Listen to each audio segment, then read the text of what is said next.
for the first major speech since she lost the presidency to Donald Trump. She called the state of the Trump economy the greatest man-made economic crisis in history.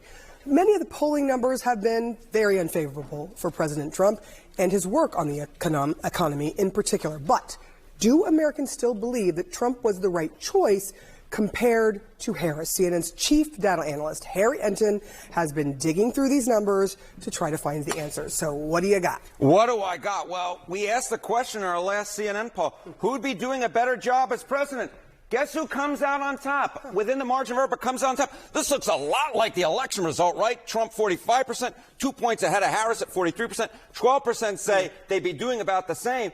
But this is the key nugget here. It's not just about regretting that vote. It's literally saying who would be doing the better job right now. And Trump continues to score a higher percentage of the vote than Kamala Harris. This looks a heck of a lot like the election result. We have just seen this in poll after poll after poll. Despite the fact that Trump's favorable ratings aren't too hot to trot, when he's matched up against who he was matched up in 2024, he still, across the polls, scores a higher percentage than Kamala Harris does. Even if they don't know exactly what she would have done, they still went for Donald Trump. Okay, what about when he's matched up against congressional Democrats, who we know have had some pretty rough numbers? Yeah, they have had some pretty rough numbers. So Kamala Harris obviously doesn't hold elected office right now, but Democrats in Congress sure do. So who do you trust more on the U.S. main problems, the main problems in the United States? Well, what do we have here? It's the same exact picture, folks. It's the same exact picture. When you match Donald Trump against his actual competition, Donald Trump comes out ahead. Look at this. 40% to congressional Democrats,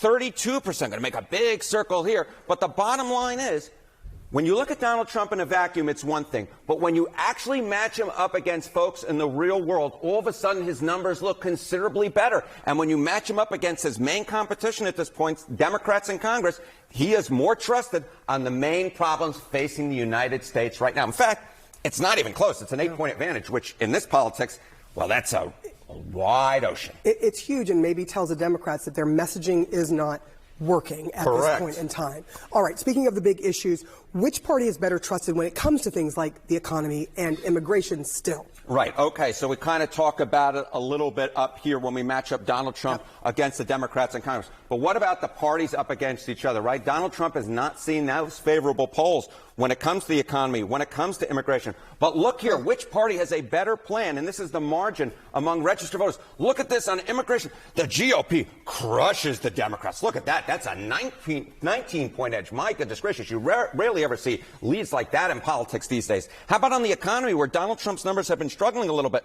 But even there, Republicans hold a 9-point lead. If Democrats think that at this particular point, just because Donald Trump is unpopular, that they're going to run away with it like a Heisman Trophy winner, that is not necessarily the case. These numbers should be a major wake-up call for Democrats. Despite Donald Trump's unpopularity in the polls, when you actually go up against him and you put Democrats' names against him, when you put Republicans as a whole up against him, Republicans and Donald Trump do considerably better. And that is why Democrats, in fact, cannot count their chickens just yet, because those eggs have not cracked at this particular moment. I think you said the pivotal thing, the important thing, which is Democrats are not going to be running away with anything. They have to start thinking about what their message is going forward. That's exactly right, because at this point, the Democratic message ain't selling a thing. All right.